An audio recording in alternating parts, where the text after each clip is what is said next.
Вітання усім глядачам телепрограми Форум ТВ.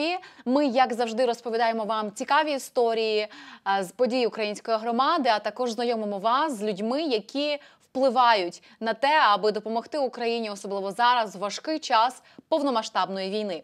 І я сьогодні хочу познайомити вас з чудовою парою. Це люди, які провадять проєкт, дуже важливий і дуже зворушливий, душевний, який надихає наших українських воїнів боротися і знати, що за них вболівають, за них переживають і ними надихаються. Отож, друзі, я сьогодні вам представляю засновників акції проєкту, який називається Postcards to the Front. І засновниками цього проєкту є пара. Вони є двоє і засновники, і натхненники, і також виконавці цього проєкту Жан-Мішель Комарницький та Хелен Бajorek. So I'm very pleased to have you guys today in our program, and I would love to thank you for what you're doing every day and for your project Postcards to the Front, and welcome to Forum TV. Thank you. Thank you. Дуже дякую, що нас запросили. Дякую. Thank you very much. So, to begin, I would love you just to tell me a quick story about how did it started. I mean, this project Postcards to the Front. What was the idea? How did you get it? Who was the first one to tell, oh, let's do this? So just tell me just a quick story. We'll tell you about Tamara. She's one powerhouse woman in Ukraine. She was living in Zaporizhia.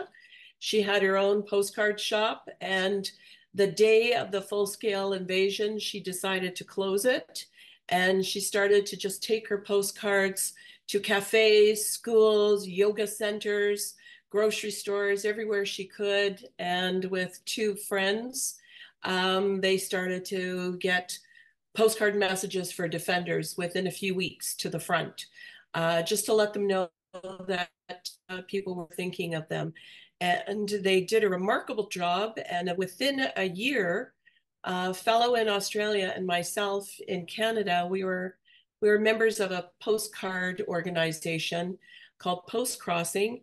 And we'd been watching it, and we were on vacation, and I saw on the internet that Peter in Australia had approached Tamara and said, what can I do in Australia?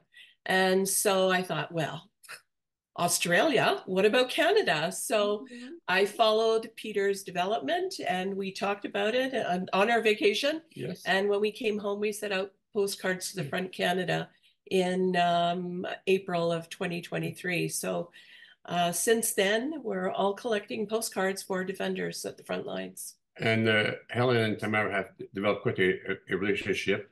So because again, Tamara was involved with postcards. I've never been very much involved with postcards. I'm a photographer, and for many, many years, I've looked down my nose on postcards as being something not so amazing, but it's quite the opposite. Today, we can see that how important they are. Is that piece of paper with a picture and some words in the back. It's amazing. My brother has a postcard with no pictures, that my paternal grandfather had sent to my father while he was in France during the Second World War, saying, hey, I just found out where you are. So going back now almost close to 100 years later, not quite, that has importance. So it boosts morale, for sure, yeah. So it's important. And I've been a lifelong postcard collector, so I've always liked them. I just love them, the messages that people send. So it was a no-brainer for me. I understand how important a nice message from someone who cares about you is. For me, it's absolutely an inspiring story, and I would love to ask about the people who are involved in the project, because as far as I know, there are orphans who are writing letters and making postcards. There are like different people all over the world, actually. Right now, we have a couple of countries, but I'm sure the project will go on and far away.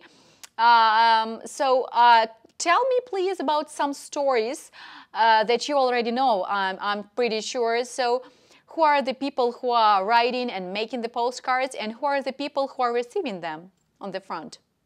Okay, so I'll talk a little bit about, I'll start with two boys who are brothers in Costa Rica, and their grandfather found out about this project. And so the grandfather decided this would be an opportunity for them to develop some awareness of social justice in the world. And so those two brothers have sent, a little over 200 cards now. They just sit down and write cards, and they're the cutest cards. They put little stickers of pirates, and they say, I'm sending a pirate to fight with you. Or stickers of monkeys, and they talk about a monkey that stole their hat. And they're just that innocent, youthful message that is going to a defender saying, some kid in Costa Rica in the jungle is thinking of them. There was a group of orphans in Italy who, I don't know who had the idea, probably an adult, who got together and sent a package of postcard messages to defenders. We here in Canada and Australia, we visit community groups, we visit picnics, we visit schools, anywhere we can find someone who wants to write some cards. And it's interesting because we have been, for instance, talking about the community groups, or there's a retirement home that we visited a few months ago. None of the people there are Ukrainians, and yet they were very, very aware of what's going on. And they were thrilled to be able to spend a couple hours listening to what we're talking about, some of the stories about Ukraine and what Ukraine is and so on, because they don't know much about it. And wrote some heartfelt messages. So it's heartening to see that non-Ukrainians are supporting Ukrainians in Ukraine, and realize that they can do a little bit to just say, and realize that we tell them, you know, you will bring a smile to somebody's face, and they're happy to do that.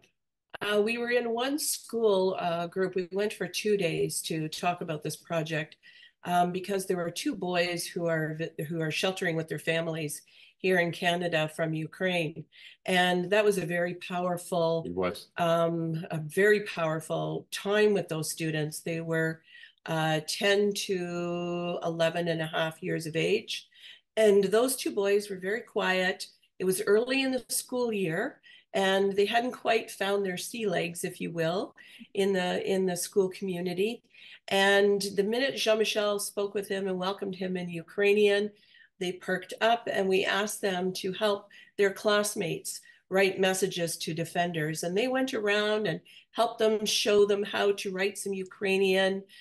We had some sheets that the children could look at, and their confidence level just rose because children in Canada were writing to their families at the front lines. And for the students in the classroom, the Canadian students, what we learned is we started the lesson with a map showing Russia and Ukraine. And I said, so here we have two countries. One is invading the other country. What do you think? And the first comment was, well, they have to be a bully. Look how big that other country is. And, you know, there's this visual understanding that Ukraine is defending itself against this bigness that most of us around the world have a hard time understanding, including children. However, we all understand the importance of love and care and support when someone is living through a time of darkness. Yeah, and those two boys and their classmates, well, made me feel rather because those little kids who have no idea what's the Cyrillic alphabet, well, the messages that the two boys have to write, okay, were far better written than my my handwriting. What? They can write so well. And you know, we get people from other parts of Canada. We have a group in the United States and West Virginia. They're organizing to write postcards out of a bookstore, which is an interesting idea. One woman in the Pas, Manitoba, she wrote to us and said, well, what can I do? And I said, just organize people. And she asked a well-known Manitoba photographer for an image. They created cards. And then she went around to bakeries and brownie groups and dance troupes. The PA has a very large Ukrainian community. And so many of the cards that came to us, from children all the way to the babas, were written in Ukrainian.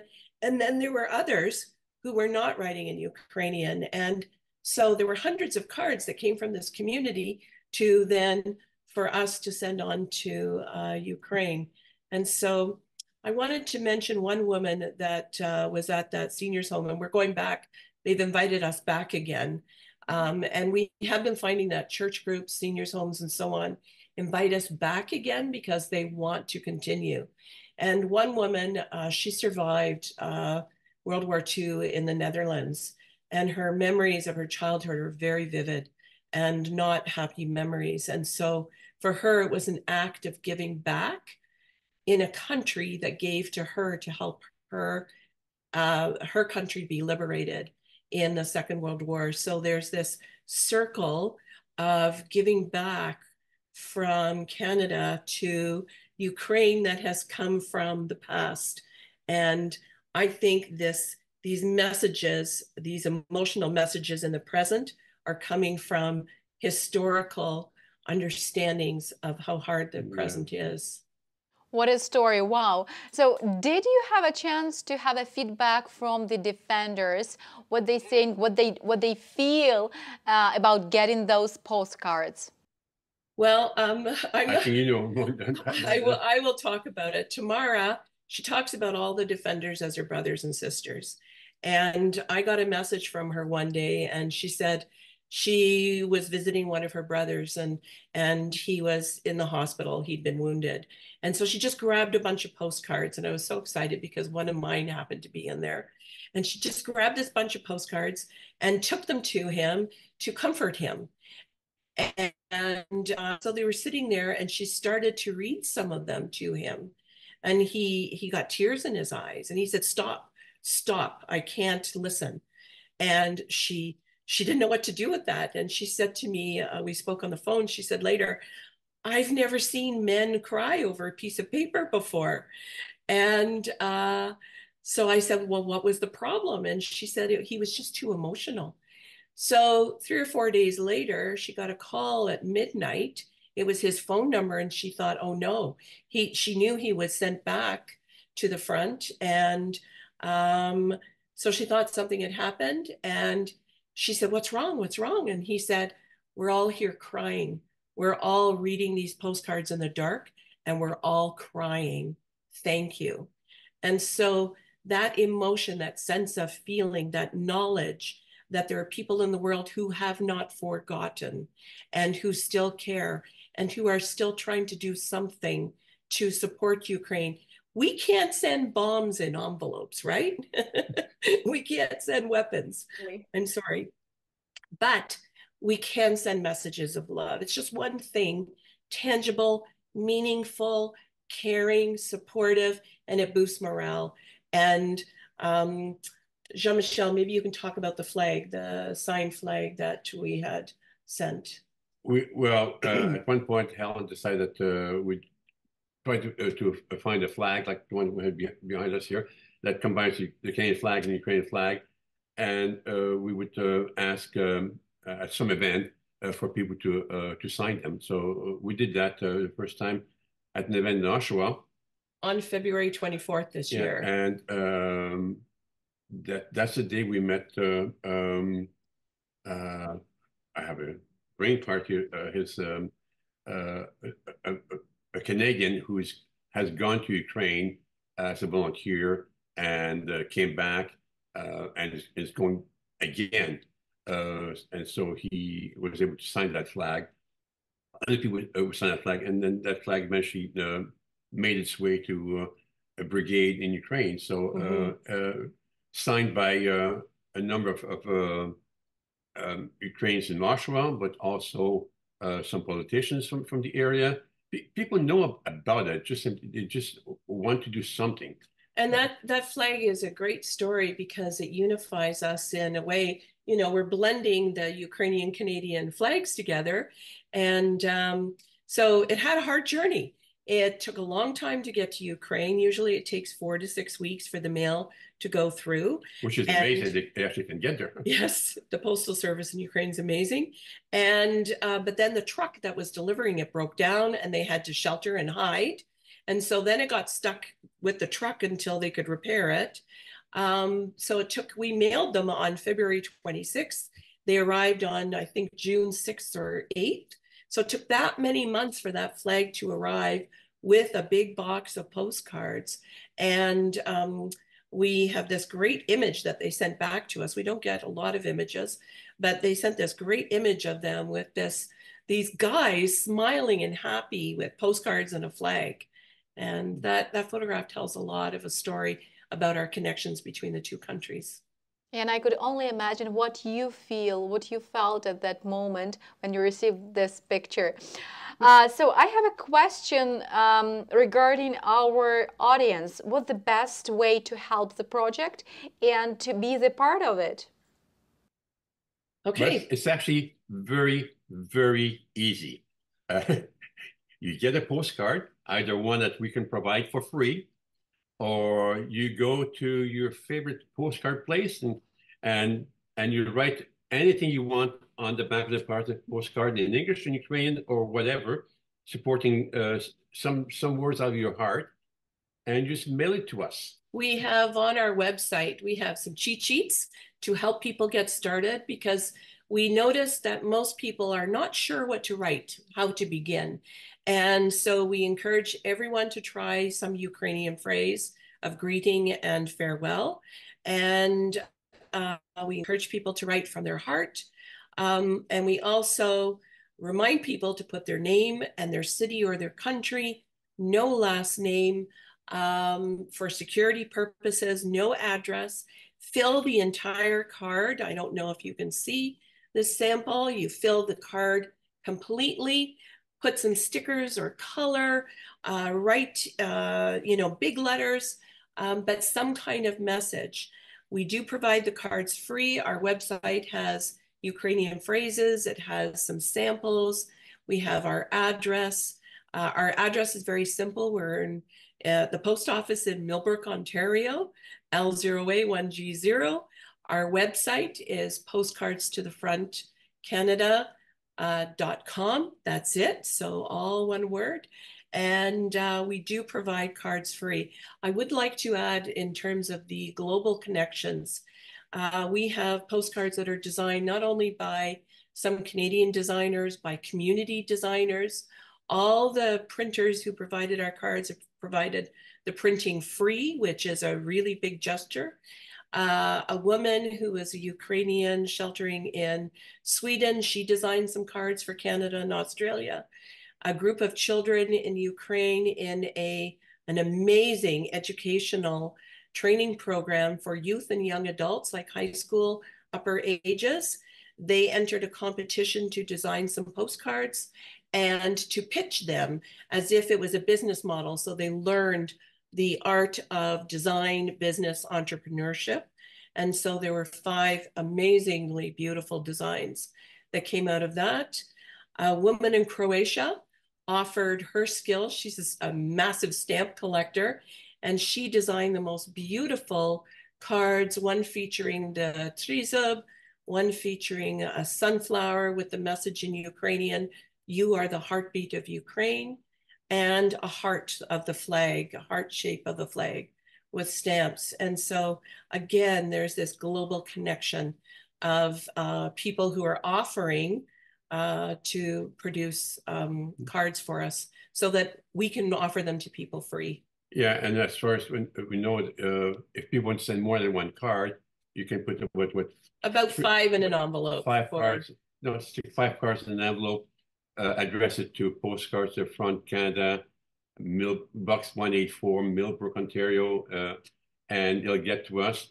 The people at the post office know us very well. They actually have written postcards and put into our mailbox because they think it's a worthwhile thing to do, and something that anyone, absolutely anyone, can do. We've also got running our Christmas campaign. So we need to get the cards in the mail. We need to ship them by, at the latest, about October 10th, so they could get to the front lines for Christmas. So we're asking people to do Christmas cards right now. So they're enough. Look at this lovely one. We got a whole bunch of these from an American. He wrote to Santa Claus, and he's got some bags of weapons for some defenders. And we have this beautiful card. I hope a defender gets this who's a stamp collector. They will like it, from Australia. This lovely one from someone who's a regular contributor from Germany. So it's in German and English and Ukrainian. A Canadian has designed some beautiful handmade cards. And this is another American. Look at this real beautiful one with snow sculptures. We remind people that not everyone in Ukraine practices a faith, so we don't want the cards to be overly religious, because we want the defenders to feel a more humanistic, personal connection. So that's something that we've been asked to do from last year. So I would love to say a big thank you for your project, and I wish you good luck with it. And I wish the more defenders get more kind words from people all over the world. Thank you. Yes. Thank you very much. And especially from the forum audience. Yeah. And again, Absolutely. Box 184, Millbrook, Ontario, L0A1GO, it'll get to us. And more importantly, it will get to Tamara and Ukraine and to the defenders. An amazing army of volunteers are behind this project. Tamara just got this month, August, thousands of cards where we don't know why. Some critical mass has happened, and brigades are learning more about it, and they want cards. There's more demand for cards. So please fill our mailbox and send some joy to the defenders in Ukraine for days. Thank you. Друзі, ми сьогодні говорили про дуже надихаючий проєкт, який називається «Листівки для українських захисників», коли люди в Канаді, в Америці, в Австралії, в Європі долучаються до того, аби українські захисники отримували слова привітань, підтримки, заохочення від небайдужих людей зі всього світу. Отож, засновники цього проєкту Жан-Мішель Комарницький та Хелен Бajorek були сьогодні гостями студії Форум ТВ.